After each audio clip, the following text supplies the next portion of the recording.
Hello friends, welcome to target and goal. Friends, घटना चक्र pointer physics और इसमें से आज का अपना टॉपिक है रक्षा प्रौद्योगिकी।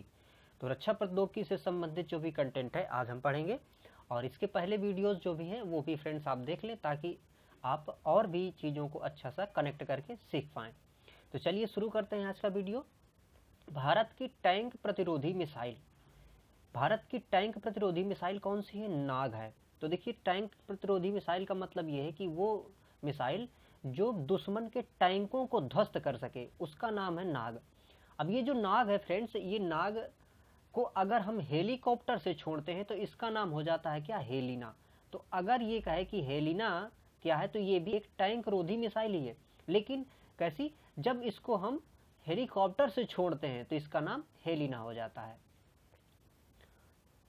सुमेलित करना है यहाँ पर देखिए पृथ्वी। तो पृथ्वी जो अपना प्रक्षेपास्त्र है, मिसाइल है, ये सतह से सतह में मार करने वाली मिसाइल है। त्रिशूल जो है ये सतह से वायु में मार करने वाली मिसाइल है। इसके बाद पिनाका। पिनाका एक बहुनाली रॉकेट प्रणाली है जिससे हम बहुत तेजी से क्या कर सकते हैं? रॉकेट लॉन्च कर सकते हैं, रॉकेट हम छोड़ सकते हैं। तो ये एक प्रणाली है रॉकेट लॉन्च करने की। निशांत। निशांत युद्ध क्षेत्र में निरीक्षण हेतु दूरस्थ चालित यंत्र है। तो यदि हमें दूर से ऑब्जर्वेशन करना है तो वहाँ पर हम क्या करेंगे कि निशांत का यूज़ करेंगे। नाग। नाग को अभी हमने देखा कि ये टैंक रोधी मिसाइल है, टैंकों को ध्वस्त करने वाली मिसाइल है। अग्नि, आकाश, पिनाका तथा नाग में से मिसाइल कौन सी नहीं है? तो इनमें से मिसाइल नहीं है पिनाका। पिनाका अभी हमने देखा कि ये एक रॉकेट लॉन्चर सिस्टम है जिसमें से हम बहुत ही तेजी से रॉकेट लॉन्च कर सकते हैं ताकि हम दुश्मनों पे बहुत तेजी से भारी हो जाएं। सुमेलित करना है हमें यहाँ पर पुनः से देखिए त्रिशूल।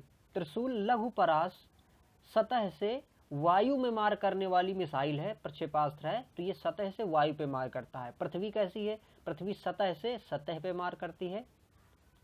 और जो अग्नि है ये एक माध्यमिक परास प्रक्षेपास्त्र है, मतलब कि इससे हम एक मध्यम दूरी की मार कर सकते हैं। नाग टैंक रोधी मिसाइल है। तो ये आपको बार बार पूछेगा, ये किसी भी एग्जाम में अगर पूछे कि नाग किस तरह की मिसाइल है तो आप इसको तुरंत से टैंक रोधी इसको मार्क करेंगे। अस्त्र प्रक्षेपास्त्र के संबंध में निम्नलिखित कथनों पर विचार कीजिए। तो यहाँ पर देखिए जो अस्त्र मिसाइल है इसके बारे में कथन दिए गए हैं और फिर यहाँ पर हमें बताना है कि इनमें से कौन सा कथन सही नहीं है।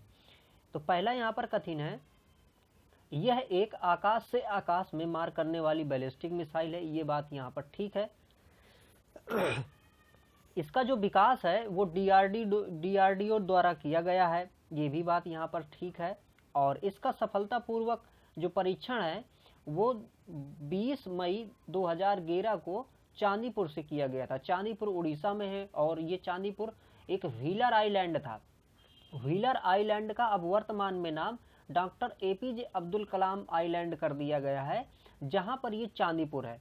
तो वहीं से इसका प्रक्षेपण किया गया था 2011 में। ये भी बात यहाँ पर सही है।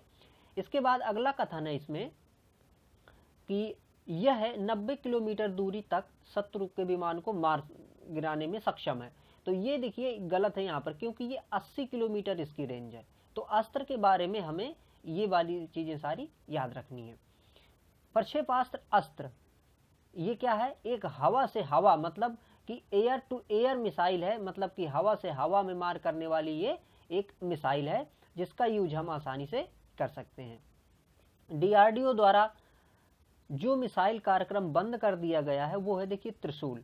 2008 में क्या हुआ कि इसमें थोड़ा सा टेक्निकल प्रॉब्लम्स आने लगी। तो टेक्निकल प्रॉब्लम के आने की वजह से इसको फिर से हमने रिसर्च वाले सेक्शन में डाल दिया है ताकि इसका हम दोबारा से इम्प्रूवमेंट कर सकें।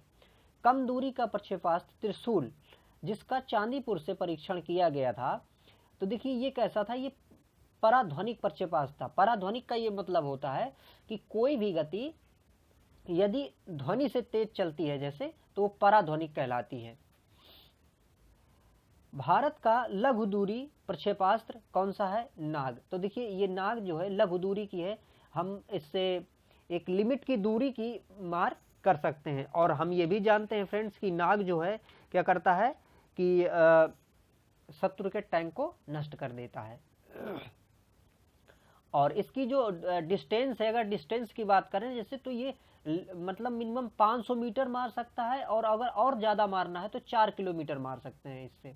ठीक है, तो इतने रेंज में अगर शत्रु का कोई भी टैंक है तो उसको हम उड़ा सकते हैं इससे।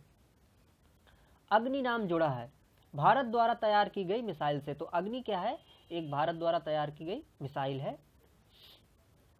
INFACT-82। अब देखिए यहाँ पर क्या बताना है कि हमें ये बताना है कि कौन सा कथन असत्य है, ये बताना है।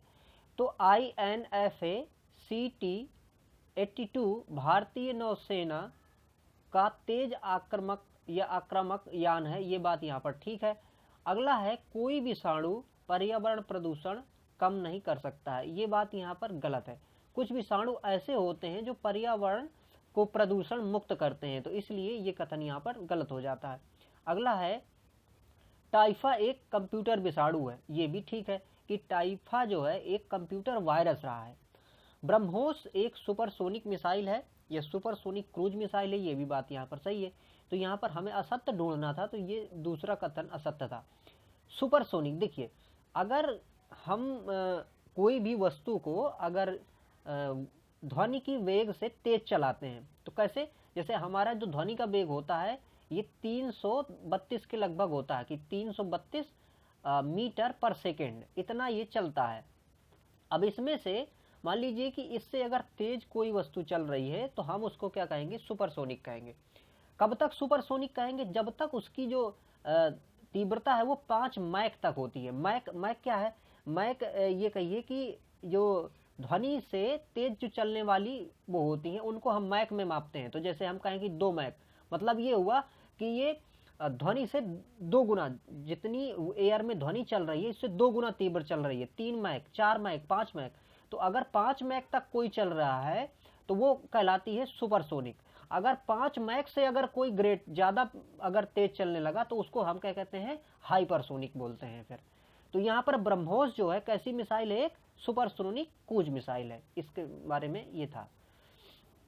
निम्नलिखित कथनों पर विचार कीजिए और फिर बताना है इनमें से कि ऊपर ये जो कथन है इनमें से कौन सा सही है। तो यहाँ पर पहला कथन दिया है, वर्ष 2006 में भारत ने रॉकेट कार्य क्षेत्र में पूर्ण निम्न ताप अवस्था का सफल परीक्षण किया, ये बात यहाँ पर फ्रेंड्स सही है। अगला देखिए यहाँ पर दिया है, संयुक्त राज्य अमेरिका, रूस और चीन के बाद भारत ही केवल एक ऐसा देश है जिसने रॉकेट कार्य क्षेत्र में निम्न ताप अवस्था के प्रयोग की क्षमता हासिल की, ये बात यहाँ पर थोड़ा गलत है।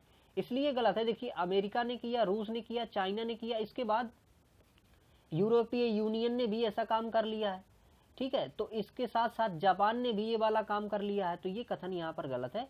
और यहाँ पर देखिए ये जो दिया है कि 2006 में हमने क्रायोजेनिक्स यानी निम्न ताप अवस्था वाला इंजन एक प्रकार से डेवलप कर लिया था, परीक्षण उसका सफल कर लिया था। तो निम्न ताप या क्रायोजेनिक्स जो तकनीक होती है उसमें क्या होता है कि बहुत ही कम ताप में हाइड्रोजन और ऑक्सीजन इन दोनों को मिक्स किया जाता है, और इन दोनों के मिक्स करने से ऊर्जा जनरेट होती है, और इस ऊर्जा से हम क्या कर सकते हैं कि बहुत ही तीव्र गति से प्रक्षेपास्त्रों को भेज सकते हैं। तो इसलिए ये बहुत ही क्रांतिकारी काम था, और सबसे पहले ये अमेरिका ने इसको प्रक्षेपत मतलब वो किया था, इस पे टेस्ट करके इसको सफलता इसमें से हासिल कर ली थी उसने। 2006 में हमने भी हासिल कर लिया है, और इससे अगर हमें सैटेलाइट लॉन्च करना है तो उसके लिए भी हम इसी का यूज अब कर पा रहे हैं। C-130J सुपर हरक्यूलिस भारतीय वायुसेना द्वारा प्रयोग में लिया जा रहा है। विश्व का ये जो प्रयोग में लिया जा रहा विश्व का अत्यंत उन्नत एयरलिफ्टर वायुयान है, ये वायुयान बनाए जाते हैं। तो C-130J ये कौन बनाता है, ये अमेरिका द्वारा बनाए जाते हैं।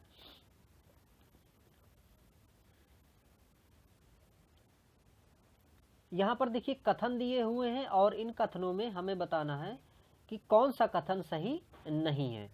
तो यहाँ पर देखिए शुरू करते हैं। पहला कथन दिया है, पृथ्वी 2 से लैस होने पर इंडियन एयरफोर्स विश्व की एकमात्र वायुसेना है जिसकी कमान से जमीन पर मार करने वाले क्षेपास्त्र शामिल है। मतलब कि देखिए पृथ्वी 2 मिसाइल किसके पास है, सिर्फ भारत के पास भी है, तो ये बात यहाँ पर ठीक हो जाती है।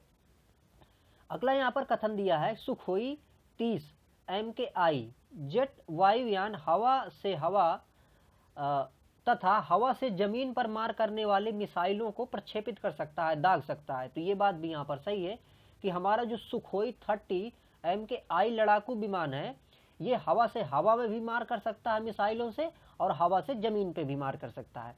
अगला यहाँ पर दिया गया है कि त्रिशूल जमीन से हवा में मार करने वाली पराध्वनिक क्षेत्र की मिसाइल है, और इसका परास जो है ये दिया गया है यहाँ पर कितना 30 किलोमीटर। तो ये 30 किलोमीटर परास से ये फ्रेंड्स नहीं मार पाती है, इससे कम से मारती थी। लेकिन इसके साथ हमने अभी ये भी जाना कि इसको थोड़ा सा रिसर्च के लिए 2008 में अलग कर लिया गया था। स्वदेश में निर्मित INS प्रबल जमीन से जमीन पर मार करने वाले प्रक्षेपास्त्र मिसाइल का परीक्षण कर सकता है। तो ये भी बात यहाँ पर क्या है, सही है। तो यहाँ पर ये बात गलत थी कि जो त्रिशूल है वो 30 किलोमीटर मार कर सकती थी, तो 30 नहीं, वो अप्रोक्सीमेटली 9 किलोमीटर के लगभग मार कर सकती थी, 9-10 किलोमीटर। पुनः यहाँ पर देखिए कथन दिए गए हैं और उनमें से बताना है कि कौन सा कथन यहाँ पर सही है। तो पहला कथन है, 1 नवंबर 2006 में DRDO ने पृथ्वी 2 मिसाइल का प्रयोग कर सफलतापूर्वक अवरोधन परीक्षण किया। तो ये बात यहाँ पर ठीक है। और अगली बात यहाँ पर कह रहा है कि पृथ्वी 2 एक थल से थल मिसाइल है और वह महानगरों पर हवाई हमले के रक्षण के लिए प्रयोग में लाई जाती है। तो नहीं, ये रक्षण के लिए प्रयोग नहीं लाई जाती, बल्कि ये मार करने के लिए प्रयोग लाई जाती है। ऐसा नहीं है कि अगर मतलब कोई मिसाइल दूसरी आ रही है तो इसके थ्रू हम उसको डिफेंस करें, ऐसा नहीं, बल्कि हम इसको तो शत्रु को मारने के लिए प्रयोग करते हैं। तो ये डिफेंस के लिए यूज नहीं होती, इसलिए ये पहला कथन इसमें सही है। भारतीय वायुसेना का विमान जो हवा से हवा में पुनः ईंधन भरने के लिए प्रयोग में लाया गया, उसका परीक्षण किया गया, वो था इल्यूजन IL-78। इल्यूजन IL-78 हवा में ही ईंधन भरने में सक्षमता प्रदान करता है। सुमेलित करना है, अरिहंत क्या है, एक पनडुब्बी है, और ये कैसी पनडुब्बी है, परमाणु पनडुब्बी है। अवाक्स ये क्या है, इजराइल विकसित फाल्कन वायुसेना हेतु ये एक विकसित किया गया था। तो ये एक क्या है कि मतलब रडार सिस्टम भी इसमें यूज कर रहा है। ये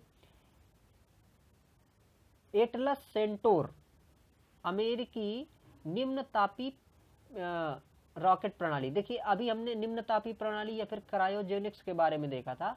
तो एटलस सेंटर जो है ये अमेरिका में क्रायोजेनिक्स तकनीक का प्रयोग करने वाला स्थान था, जहां पर इन्होंने क्या किया था, इसका रिसर्च किया था।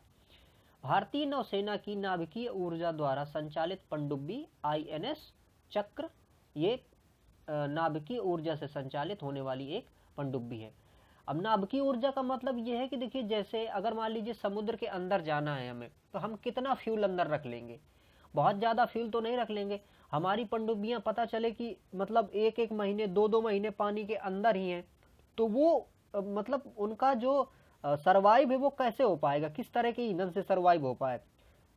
तो उसके लिए हम परमाणु ऊर्जा का प्रयोग करते हैं, जिससे कि हमें ऊर्जा भी खूब सारी मिल सके और बहुत ज़्यादा ईंधन हमें ढोना भी ना पड़े, तभी हम यूज करते हैं इनका, इस ऊर्जा का यूज कर लेते हैं उधर।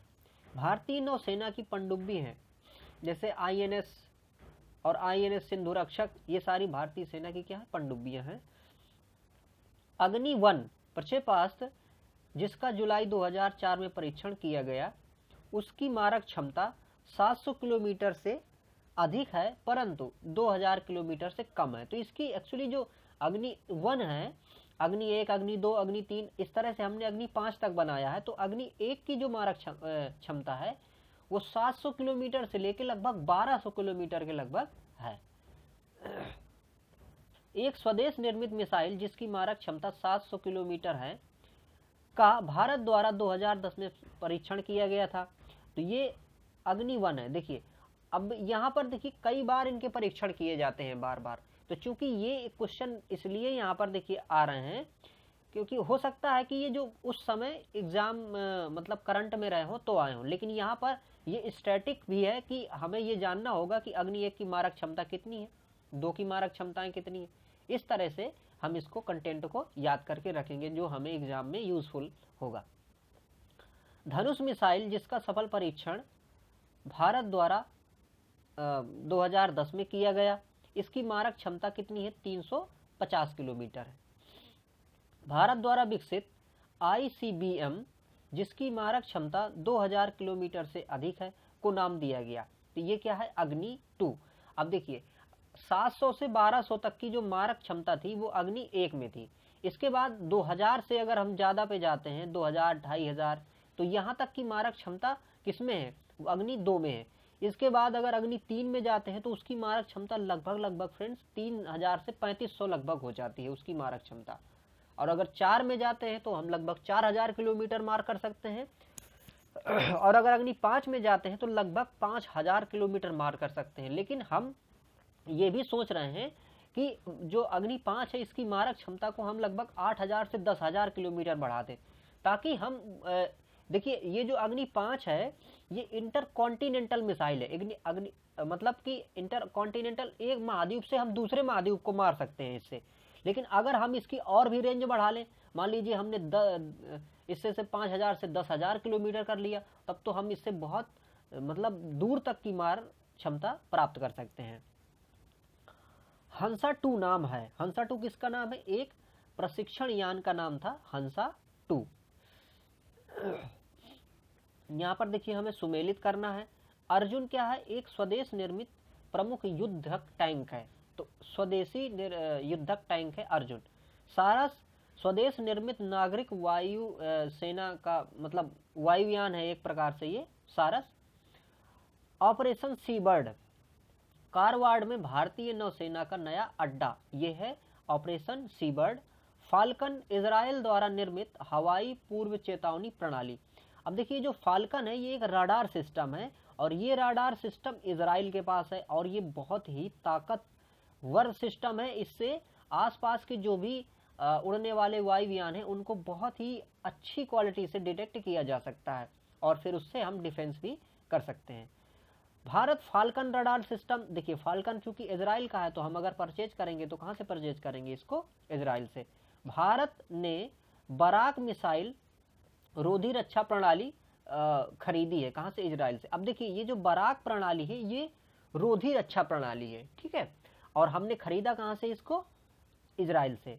बराक 8 मिसाइल नेक्स्ट जनरेशन विकसित की गई है, किसके, इजराइल के सहयोग से हमने इसको अपने यहाँ मेक इन इंडिया के तहत भारत में भी इसको हमने क्या किया है, डेवलप किया है, लेकिन इसमें तकनीक किसकी है, इजराइल की है।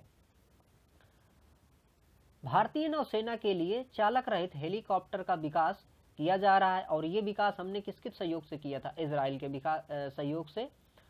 आधुनिक टैंक अर्जुन, अर्जुन एक आधुनिक युद्धक टैंक है।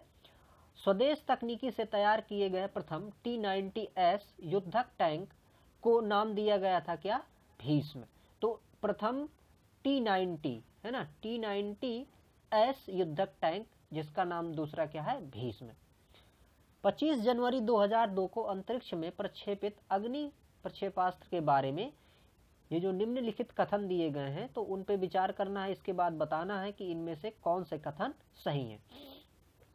तो पहला कथन इसमें है, ये सतह से सतह पर मार करने वाला प्रक्षेपास्त्र है जिसकी मारक परास 700 किलोमीटर है, बिल्कुल 700 किलोमीटर है, 700 से 1200 किलोमीटर है एक्चुअली इसकी मारक क्षमता। दूसरा कथन यहाँ पर दिया है, यह अंतरिक्ष में 8:45 पे उड़ीसा से भेजा गया था, ये छोड़ा गया था, तो उस समय ये करंट में रहा होगा, तो ये भी बात वहाँ पर हालांकि सही थी।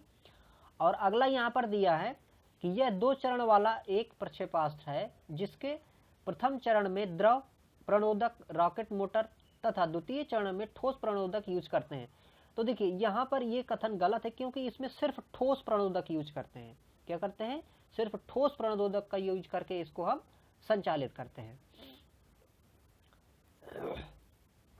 अग्नि 2 प्रक्षेपास्त्र का प्रक्षेपण हुआ, अब देखिए ये उस समय रहा होगा तो ये हम चांदीपुर से किया गया था। और चांदीपुर हमें जगह याद रखनी है कि उड़ीसा में, इसका व्हीलर आइलैंड नाम याद रखना है। व्हीलर आइलैंड का नाम बदल के doctor APJ Abdul Kalam island किया गया।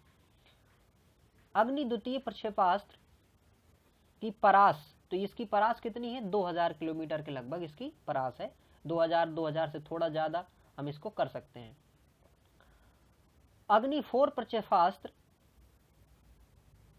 निम्नलिखित कथनों पर, मतलब कि इसके संबंध में कथन जो दिए गए हैं, तो उनमें से कौन से कथन सही है इसको हमें समझना है। तो पहला कथन यहाँ पर कह रहा है अग्नि 4 के बारे में, यह धरातल से धरातल पर मार करने वाली मिसाइल है, ये बात यहाँ पर ठीक है। फिर इसके बाद कह रहा है इसमें केवल द्रव नोदक ईंधन के रूप में इस्तेमाल किया जाता है, ये गलत है क्योंकि ठोस का यूज किया जाता है। किसका, ठोस का। अगला यहाँ पर देखिए, यह एक टन्नाभिक वारहेड को 7500 किलोमीटर 7500 किलोमीटर दूरी तक फेंक सकता है, तो नहीं, इसकी मारक क्षमता जो है अग्नि 4 की, ये लगभग कितनी है, 4000 किलोमीटर के लगभग है। तो यहाँ पर देखिए पहला कथन सही था, है ना, कि धरातल से धरातल पर मार करने वाली ये मिसाइल है। अग्नि 5 मिसाइल के बारे में जो इसमें से सही कथन नहीं है वो ये नहीं है कि ये पूर्ण स्वदेशी नहीं है, ये बात गलत है, ये पूर्ण स्वदेशी है। जो अग्नि का जो सीरीज है पूरा, अग्नि 1, अग्नि 2, अग्नि 3 और ये 5 तक जो हमने है बनाया है, ये हमारा पूरा इसमें से अपना इंडिया का योगदान है, पूरा स्वदेशी है ये। इंद्र क्या है, इंद्र एक रॉकेट है, ये रडार है, रॉकेट नहीं है, ये रडार है। और रडार से हम क्या करते हैं कि डिटेक्शन करते हैं वायुयानों का। मई 2003 में बालासोर में सफलतापूर्वक परीक्षित हवा से हवा में मारक प्रक्षेपास्त्र अस्त्र था। तो अस्त्र जो था ये 2003 में प्रक्षेपित किया गया था। वह प्रक्षेपास्त्र जिसका परीक्षण भारतीय वैज्ञानिक व रक्षा अधिकारियों ने 27/1/1996 को चांदीपुर में किया था। ये पृथ्वी 2 का इस समय परीक्षण किया गया था, ये वहाँ के करंट पे रहा होगा उस समय। पूर्व राष्ट्रपति अब्दुल कलाम ने जो लड़ाकू वायुयान उड़ाया था वो कौन था, सुखोई 30 MKI। मतलब कि देखिए अब ये जब राष्ट्रपति थे उस समय इन्होंने इसको उड़ाया था। इसके बाद अगर हम बात करें तो MK30 मतलब कि सुखोई 30 MKI को प्रतिभा पाटिल ने भी उड़ाया था, जब वो उस समय क्या थी कि राष्ट्रपति थी। तो इस प्रकार से वो पहली महिला थी भारतीय जिन्होंने फाइटर प्लेन में मतलब बैठा था या फिर फाइटर प्लेन को उड़ाया था। अमेरिका ने मिसाइल टेक्नोलॉजी नियंत्रण व्यवस्था के अंतर्गत 2 वर्ष के लिए रोक लगा दी थी। तो ये रोक लगाती थी कब, मतलब किसके ऊपर, इसरो के ऊपर इसने रोक लगा दी थी। और ये रोक लगाई थी इन्होंने 1992 के लगभग। तो 1992 में इन्होंने रोक लगा दी थी हमारे यहाँ के परीक्षण पे। उस समय हम अपनी तकनीक को बहुत अच्छे से विकास कर रहे थे, तो अमेरिका नहीं चाह रहा था कि हम ये वाली तकनीक विकसित कर पाएं और हम मतलब अपनी शक्ति को न बढ़ा पाएं। भारतीय प्रक्षेपास्त्रों के पूर्व स्वदेशी कार्यक्रम का निर्माता, मतलब कि देखिए ये जो प्रक्षेपास्त्र का निर्माण करने का पूरा श्रेय जाता है वो डॉक्टर एपीजे अब्दुल कलाम को जाता है। इन्होंने इसमें बहुत अथक प्रयास किया और उसी से हम इस क्षेत्र में बहुत आगे जा सके फ्रेंड्स। तो ये जो हमने अग्नि वाला देखा, ये सब जो उस समय काम हुआ, इसके जो मुख्य वो थे ये अब्दुल कलाम ही थे। सौर जिसका प्रतिरक्षा अनुसंधान एवं विकास संगठन द्वारा 12 नवंबर 2008 को परीक्षण किया गया। यह एक क्या है, ये थल से थल में मार करने वाला एक प्रक्षेपास्त्र है सौर्य, ठीक है। तो सौर ये भी एक मिसाइल है, थल से थल में मार करने वाला। सौर के संबंध में सही कथन नहीं है, वो ये नहीं है कि ये 900 किलोमीटर की मार कर सकता है, तो ये कथन इसके बारे में यहाँ पर गलत है। भारतीय रक्षा के संदर्भ में निम्नलिखित कथनों पर विचार कीजिए। यहाँ पर कह रहा है कि सौर 8 मैक से अधिक की गति से उड़ सकता है, तो ये यहाँ पर गलत है फ्रेंड्स, ये 8 मैक से नहीं उड़ सकता था, इससे कम इसकी वो थी। और यहाँ पर यह है कि सौर मिसाइल की परास 1600 किलोमीटर थी, तो ये 1600 नहीं थी, इसकी लगभग 1000 किलोमीटर थी। परास कितनी थी, लगभग 1000। तो दोनों कथन यहाँ पर गलत थे। तेजस तकनीकी से विकसित तेजस जो अपनी मतलब कि अपनी देशज तकनीक से विकसित जो तेजस है, ये क्या है, एक हल्का लड़ाकू विमान। तो ये एक हल्का लड़ाकू विमान है क्या, तेजस। भारत का देश में निर्मित हल्का युद्ध योग्य हवाई जहाज कौन सा है, तेजस है। एडमिरल गोर्सकोव नौसैनिक विमान वाहक जहाज है। एडमिरल गोर्सकोव क्या है, नौसैनिक विमान वाहक जहाज। मार्च 2010 में समुद्र तट पर गश्त लगाने वाले एक जलयान को तटरक्षक दल में सम्मिलित किया गया, इसका नाम क्या है, विश्वस्त। INS शक्ति, ये क्या है, भारतीय नौसेना का एक तेलवाहक पोत है। INS अस्त्रधारिणी का जिसका परीक्षण किया गया था वो क्या था, एक टारपीडो प्रमोचन और पुनर्प्राप्ति जलयान था। टारपीडो प्रमोचन एवं पुनर्प्राप्ति जलयान। ब्रह्मोस सुपरसोनिक क्रूज मिसाइल जो है, इसका निर्माण हमने किसकी सहायता से किया है, भारत और रूस की सहायता से ये हुआ है। और ब्रह्मोस मिसाइल जो है, इसमें से ब्रह्मोस मतलब दो शब्द से अगर इसको हम कनेक्ट करें तो ब्रह्मोस का मतलब एक ब्रह्मपुत्र और मॉस्कोस मतलब तो मस्कवा। तो ब्रह्मपुत्र और मस्कवा नदी, तो मस्कवा नदी रूस की और ब्रह्मपुत्र नदी भारत में जो बहती है, इन दोनों के नाम से ब्रह्मोस लिया गया है। और इसको हम ये मिसाइल जो है डेवलप कर रहे हैं किसकी सहायता से, रूस की सहायता से। इसकी जो क्षमता है, मारक क्षमता, वो 400 किलोमीटर नहीं 300 किलोमीटर है, ठीक है। तो इसकी मारक क्षमता लगभग 300 किलोमीटर है। मार्च 2009 में ब्रह्मोस मिसाइल परीक्षण किया गया था। कहाँ पे किया गया था, ये पोखरण में किया गया था। डिफेंस रिसर्च डेवलपमेंट ऑर्गेनाइजेशन मतलब कि DRDO द्वारा बनाया गया मानव रहित एयरक्राफ्ट का नाम क्या है, लक्ष्य। तो ये मानव रहित एयरक्राफ्ट है जिसका नाम लक्ष्य रखा गया है। तकनीकी युक्ति जिसे नेत्र कहते हैं के बारे में सही कथन ये है, यह एक मानव रहित हवाई यान है जो 300 मीटर की ऊंचाई तक उड़ सकता है। तो नेत्र क्या है, एक निगरानी प्रणाली है। अगर मतलब इसका हम यूज करते हैं तो हम दुश्मनों की गतिविधियों को इस तकनीक से क्या कर सकते हैं, देख सकते हैं कि वो लोग किस क्षेत्र में क्या कर रहे हैं। तो 300 मीटर की ऊंचाई तक ये उड़ सकता है। यहाँ पर देखिए कुछ कथन दिए गए हैं और फिर हमें बताना है कि इन कथनों में से F-18 सुपर हाइपरनेट के बारे में कौन से सही नहीं है। F-18 super हारनेट, F-18 super हारनेट। तो देखिए यहाँ पर कहा गया है यह एक लड़ाकू विमान है जिसे US एरोस्पेस कंपनी द्वारा बनाया गया। तो यही कथन यहाँ पर गलत है। क्यों, क्योंकि ये बोइंग कंपनी द्वारा बनाया गया था, ठीक है, USA की बोइंग कंपनी द्वारा। अगला कथन था इसे रात व दिन दोनों समय में प्रयोग में लाया जा सकता है, ये यहाँ पर ठीक है। इसे संसार के 8 देश वायुसेना में यूज कर रहे हैं, तो ये भी सही है। और यहाँ पर देखिए ये HAL और बोइंग इन दोनों कंपनी का ये संयुक्त एक प्रकार से प्रयास है। तो ये कथन इस प्रकार से यहाँ पर सही थे। ऑपरेशन शक्ति जो हमने 1998 में किया था, ये क्या था, ऑपरेशन शक्ति पोखरण में किया गया जो हमारा परमाणु अभियान था वो था, जिसका नाम हमने ऑपरेशन शक्ति दिया था। और इसके बाद इसमें मतलब कि एक के बाद एक हमने लगभग 5 परमाणु यहाँ पर परीक्षण किए थे। श्रीनेक्स 2 ये क्या है, भारत श्रीलंका द्वारा किया गया संयुक्त अभ्यास। तो हम जो श्रीनेक्स नाम का अभ्यास करते हैं, युद्ध अभ्यास, वो किससे के साथ करते हैं, भारत और श्रीलंका के साथ होता है। न्यू स्टार्ट संधि ये क्या है, संयुक्त राज्य अमेरिका तथा रूसी संघ के बीच नाभिकीय शस्त्रों पर कटौती करने के लिए द्विपक्षीय सामरिक महत्व की संधि थी, जिसका नाम दिया गया था न्यू स्टार्ट संधि, न्यू स्टार्ट ट्रीटी। मतलब कि अमेरिका और रूस दोनों अपने जो परमाणु शक्तियां हैं या मतलब जो कि उनके पास परमाणु बम है उनको क्या करेंगे, कम करेंगे। ऑपरेशन पवन का संबंध किससे है, ये संबंध है श्रीलंका के जाफना में IPKF ऑपरेशन से। तो ये ऑपरेशन पवन नाम दिया गया था जो कि श्रीलंका के जाफना में किया गया था।